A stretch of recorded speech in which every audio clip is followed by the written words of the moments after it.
Olá, pessoal! Você que está acompanhando aqui na Rede Gênesis Televisão, mais um podcast Mais Brasília. E queria te convidar para você seguir as nossas redes sociais, vai aparecer aqui embaixo. Divulgue, mande para sua família, mande para sua mãe, para o seu pai, mande para os seus amigos, mande para todos para seguir as nossas redes sociais e as redes sociais da TV Gênesis também. Hoje eu estou com uma pessoa muito importante, certo? Meu amigo também, mineiro, também de Patos de Minas. Veio para Brasília depois que foi formado, é engenheiro e, vamos dizer assim, entrou na vida pública por o convite do governador Ibanez Rocha. Está aqui comigo, Izídio Júnior. Tudo bem? Tudo bem, prazer, muito obrigado por esse honroso convite. Espero contribuir. Prazer o nosso, obrigado por você ter vindo. Izídio, me conta um pouquinho da sua história. Você nasceu em Patos de Minas, é isso? Nasci em Patos de Minas, mas muito novo já mudei para Uberaba. Para Uberaba, Estudei lá até me formar em engenharia e assim que me formei... Você formou em qual faculdade lá, na Federal? Não, engenharia lá é particular. Faculdade particular. E assim que me formei, já mudei para Brasília e vim para cá trabalhar com engenharia mesmo. É mesmo? Aí trabalhou, como é que você começou a trabalhar com empresa ou abriu sua própria empresa? Como é que foi isso? Não, inicialmente eu fui engenheiro de 2 empresas aqui durante 10 anos. Fiquei numa empresa 4 anos, na outra mais 6. Uhum. E depois eu abri minha empresa. Olha só. E fui fazer obra aí pelo Distrito Federal para todo lado, sempre na construção civil. E depois surgiu esse convite do governador. Eu até brinco que na minha vida profissional eu trabalhei para os outros, trabalhei para mim e agora em governo. Não tem nada a ver com a outra, né? É verdade. Ô Izídio, me conta como é que foi essa mudança sua para Brasília. Você estava falando que logo depois que você se formou, você veio para cá. Como é que foi isso? Como é que foi? Você veio aqui sozinho, pegou a mala, enfiou no carro e veio para cá? Mas como é que foi essa história aí? Foi mais ou menos isso, mas não foi sozinho, não. Vim com alguns amigos recém-formados como eu, e a gente veio para Brasília para trabalhar mesmo com engenharia. Cada um... Na cara e na coragem. Na cara e na coragem. Cada um já foi para um lado... Quantos anos você veio para cá? 23 anos. 23 anos? 23 anos. Aí falou para a família assim, vou lá para Brasília. Vou para Brasília trabalhar, tô indo, qualquer hora eu volto. É mesmo? Mas quando você chegou aqui, você já tinha alguma coisa em vista ou não? Não, eu tinha alguns amigos aqui. Por incrível que pareça, Brasília tem muito engenheiro de Uberaba. Olha só. Onde você vai aqui, tem alguém, não só na engenharia, né, mas na medicina, odontologia, tem muita gente da minha cidade lá. E isso foi muito fácil, até ajuda muito, né? Muitos amigos. E a gente é muito entrosado, vai se ajudando, um vai arrumando emprego pro outro. É verdade, mineiro é muito... Como é que fala? É muito unido. É muito unido. É muito unido isso aí. Aí você veio para cá, então, conseguiu um emprego numa empresa. Aí uma trabalhou, como você falou, 4 anos, a outra... Mais 6 anos. Mais 6 anos. Isso. E como é que foi abrir sua empresa aqui em Brasília? Foi fácil, foi difícil? Não, como é que você viu isso? Foi até um processo natural. Nesses 10 anos que eu fiquei trabalhando para outras empresas aí, eu construí muito prédio, principalmente na Asa Norte, setor Sudoeste, como engenheiro residente de obra. Isso me deu uma boa bagagem. O engenheiro residente de obra, aquele que fica na obra, como é que... É o que fica na obra, é o que... Acompanha o dia a dia mesmo ali. Acompanha o dia a dia. Com o mestre de obra, com o povo ali, tudinho. Exatamente. Então, nesses 10 anos aí, só na Asa Norte e Sudoeste, eu construí cerca de 20 prédios. Nossa. Me deu uma bagagem muito boa e, naturalmente, eu mesmo tive a vontade de abrir uma empresa. Outros amigos também trilharam esse mesmo caminho. Alguns antes de mim, outros depois. E eu morava aqui numa república com 8 engenheiros, todos de Uberaba. Olha só. E a gente se ajudava muito, né? Então, um tinha ali a vivência do outro, a experiência do outro e o exemplo, né? E foi um caminho natural. Que bacana. E aí você abriu sua empresa, passou, estava ali crescendo, estava bem, aí você deve ter recebido um telefonema em 2018? 2018. Como é que foi isso? Me conta essa história aí. Foi meio que um susto até. Eu conhecia o atual governador, o Ibanez, eu fazia muita obra para ele. Ah, é? Construí muita coisa para ele. A gente tinha uma interação muito boa. Ele sempre ganhou dinheiro na advocacia e investiu na construção civil. E eu fazia essas obras para ele.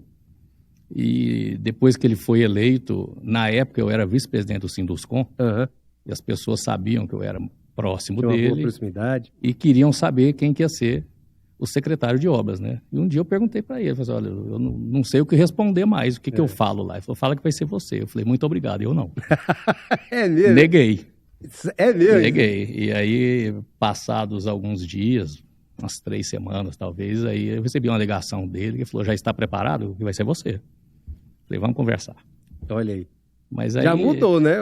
Antes o negou e agora vamos conversar. Né? Mas aí foi uma conversa muito franca. Eu perguntei por que ele me queria e ele colocou as ideias dele, né? Eu comprei as ideias e vim junto com ele, acreditei no projeto dele e hoje eu vejo que é muito bem sucedido. Né? Lá na Secretaria de Obras, quais foram as principais obras, né?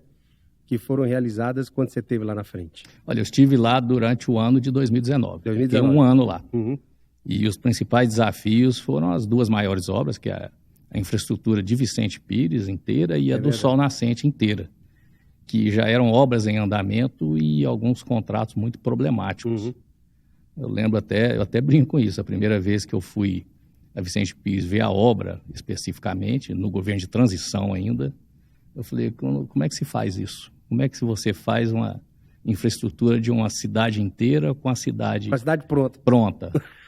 E foi um grande desafio, engenharia mesmo, e a gente chegar ao final de vários contratos lá e dotar a cidade dessa infraestrutura foi muito bacana, uma realização profissional, realmente. Na Vicente Pires o desafio é grande, que além de você ter a cidade pronta, você tinha vários problemas ambientais também, né? Tinha problema ambiental, urbanístico também, porque nesses processos aí de você implantar infraestrutura numa área de regularização é muito complicado, porque o tempo que se gasta entre fazer projeto e executar a obra, quando você vai executar, a situação já é outra. É verdade. Você já tem novas ocupações, às vezes você tem uma casa onde tem que passar uma rede de esgoto, e o que se faz? Derruba a casa, não derruba a casa, muda a rede de lugar. Então, são várias condicionantes que complicam a execução. Tem que ficar mudando o projeto. Toda hora tem que ficar mudando o projeto. Daqui a pouco eu vou falar sobre a regularização da Vicente Pires também. Mas esse, então, durante o ano de 2019 que você ficou lá, esse foi o maior desafio, os 2 maiores desafios, né? Pequeno, assim, só a infraestrutura. Só isso. Mas tem gente que classificou o Sol Nascente, né, como a maior favela horizontal do Brasil, mas aí parece que reclassificaram, ela é a segunda, né? A Rocinha continua ainda como a maior favela, e assim, um desafio enorme, como você falou, de implantar infraestrutura em algo que está pronto, né? Exatamente. E quando você for inaugurar essa infraestrutura lá, você sentia que a população que iria mudar a vida daquelas pessoas que estavam ali morando? Principalmente não, queria, com certeza. Quando a gente ia à obra, e a gente foi muitas vezes ali acompanhar a obra, a gente via isso. Você tinha condomínios ali que tinham problemas com drenagem, com águas pluviais, né, iluminação, calçada, todo tipo de problemas. E você conseguir ir arrumando aquilo é muito gratificante e as pessoas com certeza não gostavam. Eu sempre gostava de dizer ali que Vicente Pires, a partir de um certo momento, quando as obras avançaram, Vicente Pires passou a ter problemas de uma cidade normal, não aqueles que ela tinha anteriormente. Isso aí. E depois de 2019, você saiu da secretaria e foi para a TerraCap. Exatamente. A exemplo da primeira ligação, uma outra assustadora também. Me conta como é que foi essa ligação também. Com esse jeito direto do governador. Não foi nem uma ligação, essa foi até uma mensagem de WhatsApp falando assim, amanhã você será o presidente da TerraCap e para o seu lugar na Secretaria de Obras vai o Luciano. O Luciano, né? O Luciano era seu adjunto lá? Ele era o meu adjunto lá. Isso, cara, muito bacana, empreendeu muito ali. E foi desse jeito também. E aí foi entre Natal e Ano Novo, até desmarquei uma viagem para vir aqui conversar com o governador, para ver também quais eram as metas dele, o que ele queria de mim na TerraCap. E alinhamos ali, já resolvemos como a gente sempre, resolvemos aquilo em 5 minutos, estava tudo certo. É verdade. E na TerraCap, você assumiu, claro, diversos desafios, né? Me fale os principais. Bom, com certeza um dos maiores é a regularização fundiária.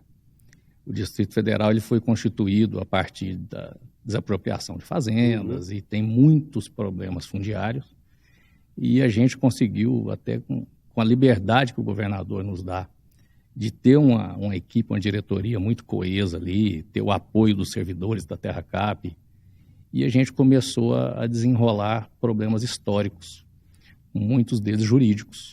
Tem uma excelente diretoria jurídica ali, e começamos a resolver problemas e perceber que novos processos judiciais praticamente não existiam. Olha aí. Então a gente atacou a causa dos problemas que sempre existiram aqui, desde a criação do Distrito Federal, e com isso a gente conseguiu rodar. A TerraCap era uma empresa que antes gastava-se muito tempo discutindo esses processos, novos processos entrando, então você não tinha tempo para trabalhar no que precisava. Foi o que nós identificamos no início e atacamos isso. Então, você vê que hoje a gente tem muitos processos sanados, vários, de clubes, de igrejas, de regularização fundiária, e com isso a gente consegue planejar. Nós temos novos empreendimentos, projetos bem elaborados, e a gente investiu muito nessas vertentes. Eu me lembro de uma situação, eu estava na Câmara Legislativa no meu primeiro mandato, e aí houve uma operação na época da AGFIS, né, que não existe mais, que hoje é DF Legal, que derrubaram uma chácara na Vicente Pires, chamada Chácara 200, né? E eu me lembro de uma cena que uma família me ligou, eu acabei indo para lá, e eu me lembro de uma cena de uma pessoa que subiu na sua casa para impedir que os tratores ali derrubassem. E o que é interessante é que a Chácara 200 não foi na época, né?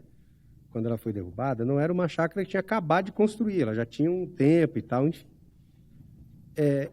Como é que foi enfrentar isso? Isso aconteceu no governo passado, que eu falo antes do Ibanez, não houve, inclusive, negociação nenhuma, o governo não abriu negociação, não abria nada, enfim, as pessoas acabaram perdendo as suas casas ali.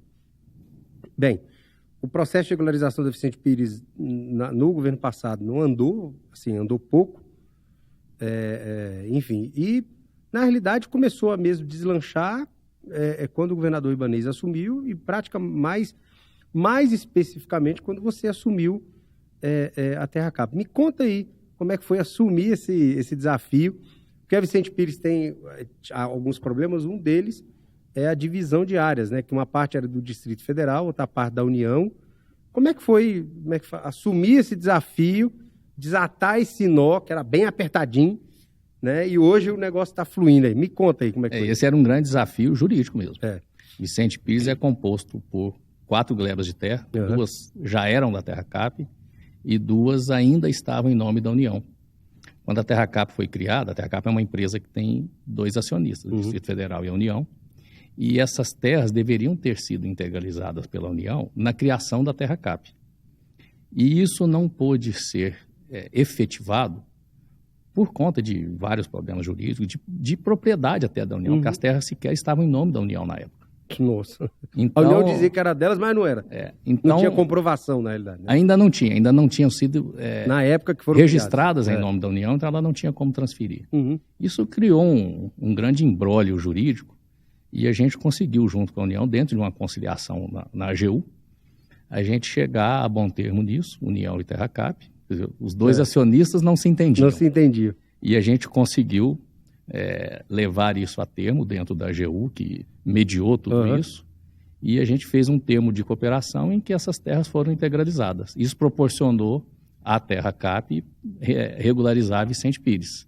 Então agora nós estamos na fase final dessa tramitação para poder, em breve, já regularizar essas 2 glebas que Você sabe mais ou menos quantas escrituras já foram entregues na Vicente Pires? Olha, Vicente Pires, eu não vou ter o número exato aqui não. Mas, agora, o que falta são 18 mil ainda. São 18 mil? 18 mil. A parte que já era da TerraCap é menor, tá? Não chega a isso tudo não, bem menos. E que as 2 glebas da União realmente são bem maiores. Ou seja, então a boa notícia para Vicente Pires é que essas 18 mil residências, né? 18 mil famílias que estavam ocupando áreas que eram da União, a TerraCap conseguiu integralizar no patrimônio dela. Isso. E em breve já deve estar entregando as escrituras e regularizar 100%, né, a Vicente Pires ali. E já fez toda... E assim, já cumprindo as exigências pelo Estatuto das Cidades, né, que são a parte de infraestrutura, sim. Que já foi feita. Essas obras de infraestrutura já estão praticamente prontas, né? Falta uma última etapa que está a cargo da Secretaria de Obras, que é um contrato que nunca tinha sido executado, porque quando foi contratada a empresa quebrou, nunca tinha sido realizado realmente. E a Secretaria de Obras agora está fazendo essa obra, eu acredito que até o final do ano, começo do ano que vem, deve estar tudo pronto. Certo.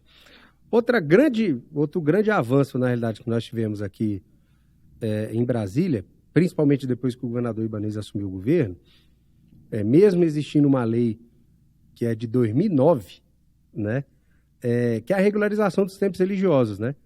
É uma lei complementar de 2009, que de 2010, vamos dizer assim, né, até 2018, foram entregues, salvo engano, 400, no máximo 400 escrituras. E quando o governador Ibanez assumiu, e quando se assumiu lá também na Terra Cap, certo? Esse número, só durante esse período, mais do que dobrou. Sim. Né? Me conta como é que foi pegar vamos dizer assim, esse monte. Eu me lembro, na época, a gente fez um levantamento, existiam quase 4 mil processos só de regularização de áreas, só no anexo, né, dos anexos da Lei Complementar 806, você tem ali também mais de 2 mil áreas que estão para regularizar. E hoje o governo está chegando a quase, vamos dizer assim, um total de escrituras entregues, né? Quase 800, juntando os 2 mandatos do governador Ibanez. Me conta aí como é que foi assumir isso, até porque é o seguinte, o governo Ibanez é o único governo que não derrubou a igreja. Sim. Certo? Os outros 3 governos anteriores derrubaram a igreja. A Lei Complementar 806, na realidade, nasceu por causa da derrubada de uma igreja lá no Riacho Fundo 1. E depois veio o governo Agnello, que no governo Agnello, salvo engano, foram entregues, não chegaram a 100 escrituras. No governo Hollenberg não chegaram a 200 poucas escrituras. E no primeiro mandato do governo Ibanez já chegou o dobro, né, daquilo que foi entregue. Me conta aí como é que foi para desembaraçar isso tudo aí. Bom, primeiramente, para desembaraçar isso, precisava-se de um enfrentamento jurídico. Uhum.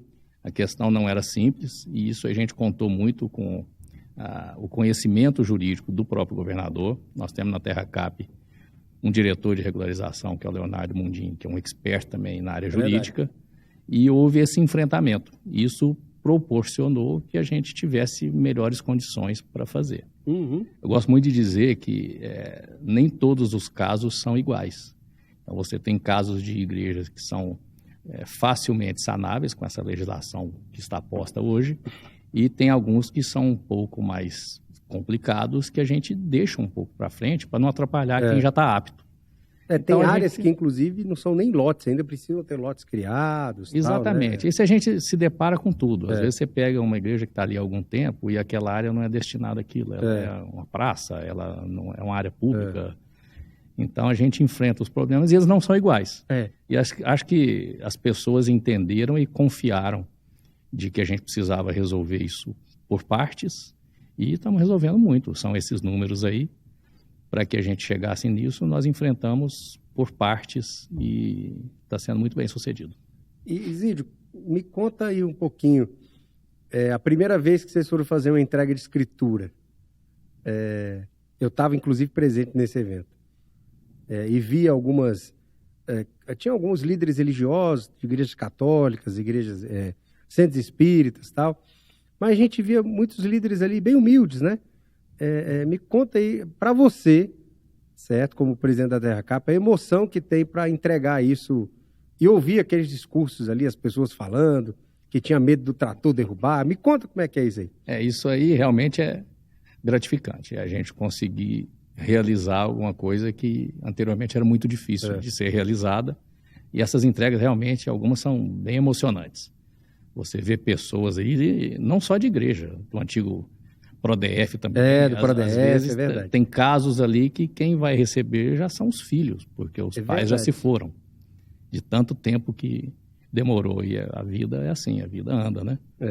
Então, mas é muito gratificante realmente porque para quem está ali na ponta, é uma escritura que ele tem, é uma segurança. A gente que está do lado de cá, como a gente já entregou 800, para a gente é um processo quase que comum. Faz parte do dia a dia, né? E nessas entregas a gente consegue entender a dimensão de quem recebe. Não é um, não é mais um, é um. E aí a gente realmente consegue ver a emoção das pessoas ali, a segurança que ela tem, que isso aí vai ser para sempre dela, ou ela vai poder empreender da maneira que ela quiser, é dela. Você lembra de alguma história de regularização que você foi entregar? Me conta aí, que uma pessoa, sei lá, uma história bacana, que a pessoa chorou, alguma coisa assim, demonstrou extrema gratidão, porque de vez em quando, conversando com algumas lideranças, tem gente, por exemplo, tá com uma igreja há 40 anos e tal, e aí recebe e fala, nossa, passei 40 anos aqui com medo do trator vir derrubar a minha igreja e tal, não sei o quê, quando muda governo, sai governo, e agora eu tenho essa segurança, é quase que uma emancipação, né? Me conta aí uma história aí que talvez você lembre de regularização. Uma é até difícil, porque são tantas. E a gente procura fazer essas entregas sempre lá com o governador, no próprio Palácio do Buriti. A gente junta ali 50, 100, para que a gente faça uma entrega grande. E algumas a gente faz na própria Terra Cap, geralmente numa sexta-feira. E essas realmente mais restritas, elas são mais emocionantes. Você vê que a pessoa está ali, e você conversa diretamente com ela. E nessas muito grandes, você entrega algumas e depois aquela formalidade é feita pelo próprio cerimonial. Mas essas menores, realmente, a gente recebeu várias e muito emocionantes ali, de pessoas que há muitos anos aguardavam e que relatam ali que já não acreditavam mais nisso.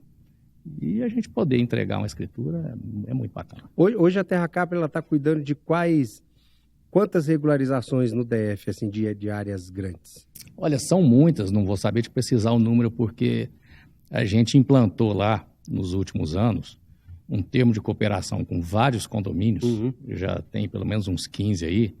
E o que a gente faz com isso? A Terra Cap sempre foi muito criticada na elaboração de projetos e no licenciamento ambiental pelos próprios condomínios. Eles sempre entenderam que a Terra Cap era muito morosa, que ela, quando desenvolvia projeto urbanístico, aquele projeto não estava correto, não era o ideal. E o que a gente fez? Nós elaboramos um termo de cooperação com os condomínios, que não envolve troca de recurso algum, mas que nesse termo de cooperação, os próprios condomínios fazem os projetos urbanísticos e o licenciamento ambiental. Isso na realidade, com o recurso dos condomínios, né? Com o recurso dos condomínios e tem um acompanhamento técnico da Terra Cap. Da Terra Cap. Tá? Olha aí, então, assim, se fosse a Terra Cap ou se é o condomínio, você precisa de uma aprovação urbanística, de um licenciamento ambiental. Isso. E eles têm condições, isso é muito bacana, porque eles conseguem enxergar o que é possível e o que não é possível fazer. Então, aquela crítica que existia deixou de existir. Porque os próprios contratantes, que hoje são os condomínios, eles entendem que o caminho é aquele.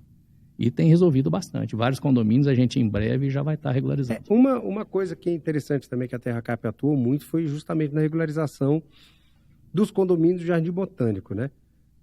Quantos condomínios lá já foram regularizados? Eu acho que tem alguns ainda que não... Tem alguns que estão em processo, alguns grandes nós já regularizamos, como Vila de Montanha, Solar de Brasília. Esse Vila de Montanha é histórico, né? Esse é histórico. Esse é um que a gente conseguiu fazer uma divisão interessante. O Vila de Montanha, ele tinha alguns lotes que tinham alguns problemas ambientais e outros que tinham problemas urbanísticos. Que estavam um pouco fora da poligonal do condomínio. Ah, entendi. Então, nós separamos esses, cerca de 400 lotes, regularizamos todo o resto, que aquelas pessoas não podiam esperar que resolvesse. 400, E esses problemas, realmente, eles demandam tempo para resolver. E hoje nós já resolvemos, tanto o urbanístico quanto o ambiental. Olha só. Tá? Você tem alguns lá, uns lotes que tem quando tem uma declividade acima de 30%, o IBRAM exige que o ocupante do lote contrate um engenheiro e faça um laudo de estabilidade daquele terreno. Tá? Então, isso aí demanda um tempo e recurso também de quem vai fazer. Os que já tinham condições de regularizar não podiam ficar esperando isso. Então, já regularizamos todos hoje. E esse é um dos maiores, com certeza. E 100% do Vila de Montanha, então, já está todo regularizado. Está regularizado. Hoje, qual é o maior desafio da Terra Cap? Bom, a gente tem novos empreendimentos aí, e são novos bairros que a gente planejou e está em fase final aí nas aprovações para que a gente, em breve, comercialize o bairro do Jockey, que fica ao lado de Vicente Pires. Uhum. Nós temos... Esse bairro vai ser grande, né? É um bairro grande, é um bairro importante, ele é todo planejado, vai vir com todas as aprovações, estudos viários, tudo que é necessário para que você tenha uma ocupação regular do solo. Uhum.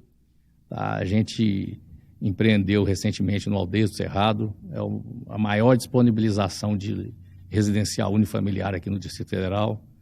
São 15 condomínios. É o maior da história já, né? É o maior da história. O maior da história, pelo menos do DF, a gente pode dizer que sim, né? Sim, com certeza. Tá? E é um condomínio muito bacana. Estamos implantando a infraestrutura dele.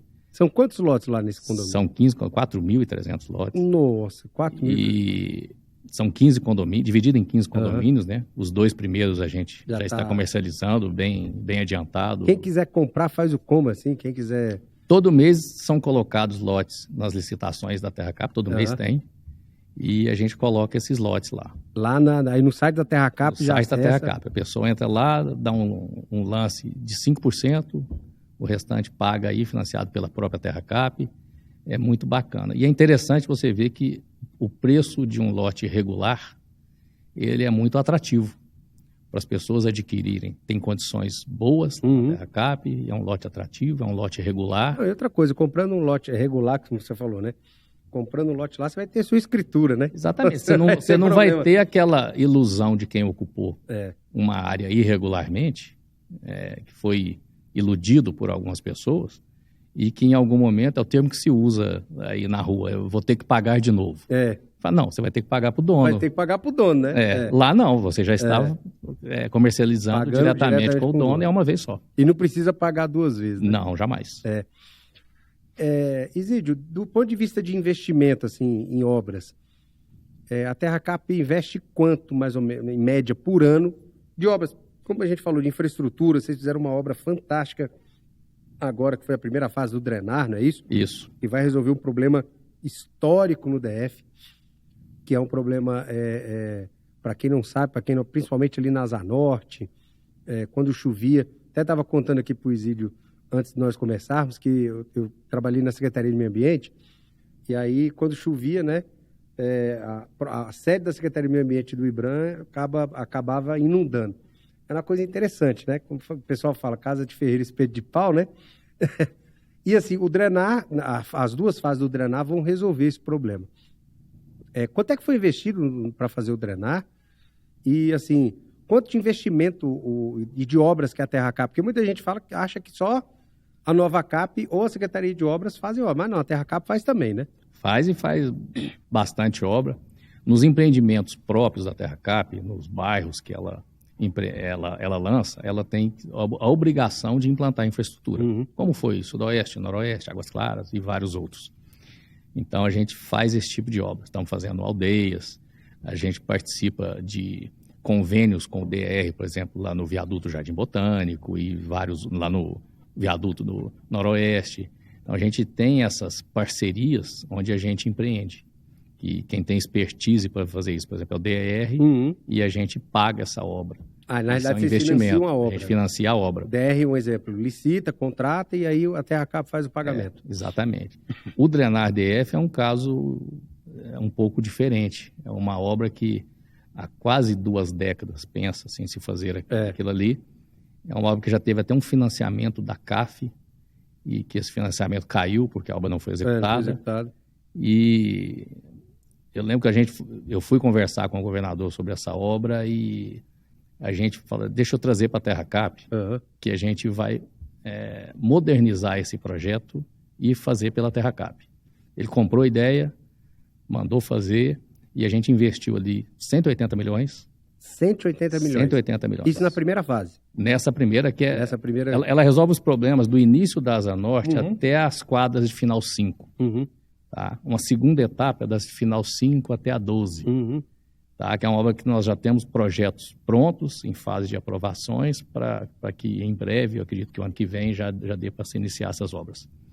Tá? Mas nessa aí, especificamente, a gente... 180 milhões foram investidos? 180 milhões investidos, são 7,7 km de rede. Nossa. São redes que, ao final dela, ali onde tem o maior diâmetro, cabe um ônibus lá dentro. É mesmo? Tem aquela lagoa fantástica ali em frente ao iate, né? Que a gente criou um parque. Foi, verdade. E esse parque ali ficou muito bonito, as pessoas do Distrito Federal podem utilizar aquilo ali, tem calçada, tem ciclovia, é uma área muito bacana para se usar. Isso é verdade. Isso é verdade. Então, 180 milhões só nessa primeira fase. Só nessa obra. Se você A gente na Terra Cap ali chegou a ter de obras em andamento, assim, ao mesmo tempo, até uns 700 milhões, alguma coisa assim. 700 milhões de obras. O que se investe por ano em obras de infraestrutura ali, dá alguma coisa em torno de 300, 350 milhões. É que às vezes se acumula, né? Obras começando e outras acabando. Então, por isso que dá um valor nisso. Isidro, como é que ele dá com essa... vamos dizer assim, com essa multitemas, né? Porque, assim, a Terra Cap trabalha desde regularização de templos religiosos, regularização de clubes, de associações, regularização de residência, de condomínio, de obra. Ainda mais tem que dar lucro, né? Porque é uma empresa. Tem que dar lucro. Né? Ou seja, você precisa dar lucro por ser uma empresa, tem que fazer novos empreendimentos. Como é que ele dá com isso no dia a dia? A gente brinca internamente lá que se você quiser monotonia, não vá para lá, não. Né?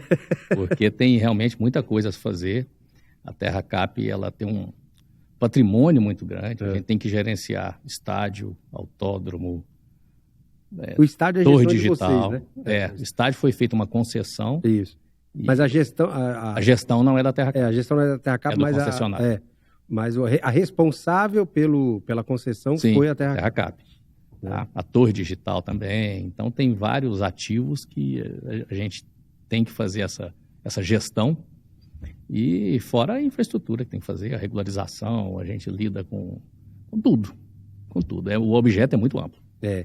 Só falando de templos religiosos, tá, gente? Só para vocês terem uma ideia. Fiz uma conta por alto, tá?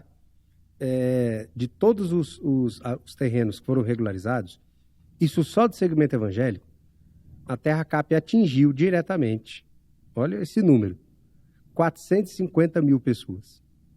Só atingiu diretamente essas pessoas que frequentam as entidades religiosas, enfim. Eu não contei aqui nem os clubes e nem as entidades de assistência social. Então, só nesse período, né, foram mais de 700 escrituras entregues, 450 mil pessoas foram beneficiadas com a ação da Terra Cap. É muita gente, certo? O Distrito Federal está chegando a 3 milhões de pessoas. Você vê aí 450 mil, dá quase 20% mais de 20%, na realidade, da população do DF, né? Isso com uma ação, como você falou, que destravou os processos que estavam ali andando desde 2010, 2011. De vez em quando a gente fala, né? De vez em quando não, quase sempre. Tem processo de 2013 sendo regularizado agora, ou seja, sendo regularizado. Mas você tinha noção desse número, dessas 450 mil pessoas? E o que você acha disso tudo? Você sentado ali como presidente da Terra Cap, atingindo essa enormidade de pessoas. Bom, esse número eu realmente não tinha. Eu estou fazendo isso. Eu imaginava até um número um pouco menor. Eu estou falando isso por causa do tamanho dos templos, né, que foram regularizados e a quantidade de pessoas que frequentam os cultos. Sim. Né? Estou falando principalmente do segmento evangélico. Então, você atinge em torno de 450 mil pessoas. Isso é bastante gratificante. Eu não tinha esse número. Uhum. E é o que a gente precisa entender mesmo. Como a gente atinge na ponta, né? Alguns processos que foram destravados, você consegue atingir um número tão grande desse. Eu vou te dar um exemplo. Teve uma regularização de uma área na Vicente Pires, uma área grande, que aquela área recebe, em fevereiro, 20 mil pessoas de Brasília. Em julho, em torno de 15 a 10 mil pessoas também. Então, claro que você... Não vou somar duas vezes, né? Uhum. Essa quantidade, mas... Quando você coloca isso disperso, divide isso por 12, você dá ali em torno, a média de 2, 3 mil pessoas por mês, só que foram atendidas por aquela área. E outras áreas, outros tempos, recebem 1.000 pessoas, 500. Teve uma outra área que foi regularizada ali, que é uma área grande, inclusive, que recebe ali em torno de 4.500 pessoas. Então, na hora que você soma tudo isso, você pega essa quantidade de pessoas que estão sendo que foram beneficiadas diretamente, né? Não só, porque a regularização de um templo religioso, ela não beneficia somente o líder religioso. Sim. Ela está beneficiando aquela pessoa que frequenta aquele templo, porque ela vai ficar aberta. Se não tivesse regularizado, aquele templo teria que ser derrubado e a pessoa teria que procurar outro espaço. E uma regularização emblemática, que na minha visão não foi nenhuma uma regularização do segmento evangélico, mas foi da Igreja Católica, que foi da Rainha da Paz, né? Sim. Me conta aí, porque aquilo, gente, a Igreja Rainha da Paz, que fica ali no eixo monumental. Isso. Eu acho que ela foi uma das primeiras igrejas de Brasília, salvo engano, né? E não estava regularizada. Não estava regularizada, e aquela igreja ela tem uma história bacana, o que você vê da construção da igreja ali, aquilo é uma estrutura que foi utilizada quando da vinda do Papa João Paulo. João Paulo. Então, aquela estrutura, depois da missa campal que ele fez aqui em Brasília, ela ficou jogada. E é a estrutura que está lá. Aquela que parece um livro aberto. Exatamente. Né? Então, fizeram aquilo ali e nunca tinha sido regularizado mesmo. E essa aí foi uma que, há uns 3 anos pelo menos, a gente conseguiu levar essa escritura. Eu me lembro que você e o governador Ibanez foram até numa missa. Sim, com o serviço de Brasília para entregar. Exatamente. Para entregar a escritura, né? Muito bacana. E a gente conseguiu levar essa escritura para eles aí. Foi um processo... ele não era simples, não, mas tem outros até mais complicados. Tombada, né? Aquela área é uma área tombada, né? Não foi... tudo que se fala ali no eixo monumental já é mais complicado. Mas ela já estava lá instalada, não tinha oposição nenhuma àquilo, né? Isso ajudou muito, inclusive. Mas a parte fundiária, resolvemos, a escritura está lá e ninguém tira mais. Outra regularização também emblemática foi a regularização da igreja que tinha ali no Parque Sul. Sim. Da igreja, também da Igreja Católica. Eu falo que é emblemática porque, na realidade, eu acompanhei bem aquela regularização ali. Aquela igreja foi uma demanda dos moradores para a Mitra. Aí a Mitra acabou abrindo ali, né, um espaço, acho que em 2015, 2014, alguma coisa assim, e precisava regularizar, né? Eu me lembro também que foi feita uma missa lá. Vocês até foram entregar a escritura, né? Sim. Como é que foi aquilo ali? Essa aí já foi um pouco mais complicada, porque essa ocupação, no decorrer do tempo, ela foi ampliada de uma forma que não foi legal, e participamos todos lá, Terra Cap, a Mitra, Ministério Público, todos participamos ali de como regularizar aquilo. Tá? E a gente está desenvolvendo um projeto urbanístico para aquela área.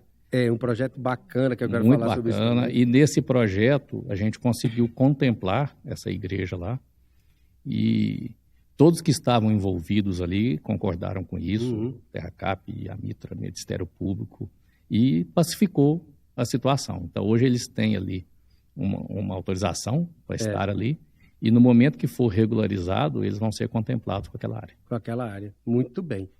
Você falou sobre a questão do projeto de ter um investimento sendo feito ali naquela região do Parque Sul. Para quem não sabe onde é essa região do Parque Sul, é o antigo SOFSUL, né? Sim. SOFSUL, setor de garagens, tal, que teve uma lei que alterou o nome daquela região, até porque construíram prédios ali, já perdeu o sentido de ser setor de garagem ali, né? E tem um problema muito sério lá, que é quando chovia, que é um problema de drenagem, principalmente nas oficinas e nas residências que ficam mais ali perto do parque, né, o Parque do Guará, que havia inundações ali, chegou até no Casa Parque, e recentemente, eu acho que 1 ano ou 2 anos atrás, foi anunciado, né, uma obra, uma obra de drenagem ali. Hoje, como é que está? Está andando? Como é que está isso? Está andando, essa obra é executada pela Secretaria de Obras. Mas o recurso é da Terra Cap. Não, essa aí não é não. Essa aí foi o recurso pela Secretaria de Obras. Pela Secretaria de Obras, e ali tem um lado interessante, que quando da construção daqueles prédios ali, da implementação, existia uma... Era o antigo Pelezão, né? Os prédios ali ocuparam o espaço do antigo Pelezão. Tem uma contrapartida das construtoras ali também. Então é uma parte daquele investimento das construtoras e a grande parte da Secretaria de Obras, e essas obras estão em andamento ali. Ali não tinha drenagem alguma. Quando chovia ali, realmente era um problema muito grande. Essas obras estão bem avançadas. É verdade. Gente, nós estamos chegando no final do nosso podcast. quero convidar você, é o seguinte, há duas coisas. Primeiro, se você quer comprar um lote legal, você vai acessar o site da Terra Cap, vai aparecer aqui embaixo. Acesse lá, tem uma área específica para isso, tá certo? Se você também é líder religioso que está nos assistindo, você que está nos assistindo aqui agora e você sabe que a sua igreja não está regularizada, você que é membro de igreja, fale com o seu pastor para acessar o site da Terra Cap, que vai aparecer aqui agora, tá bom? E, Isídio, quero te agradecer. Vou abrir as nossas câmeras para você fazer as suas considerações finais. Vamos lá, eu que agradeço pelo convite, obrigado por participar aí, poder levar informação para os ouvintes. E faltou dizer aqui das igrejas e clubes que a legislação que foi criada, ela possibilita também a utilização da moeda social. É verdade, é verdade. O que é isso?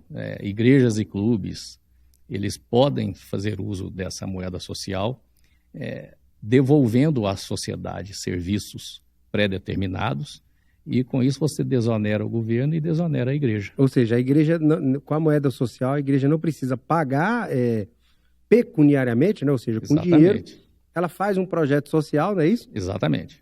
Vai depender do tamanho da área, ter que atingir uma quantidade X de pessoas.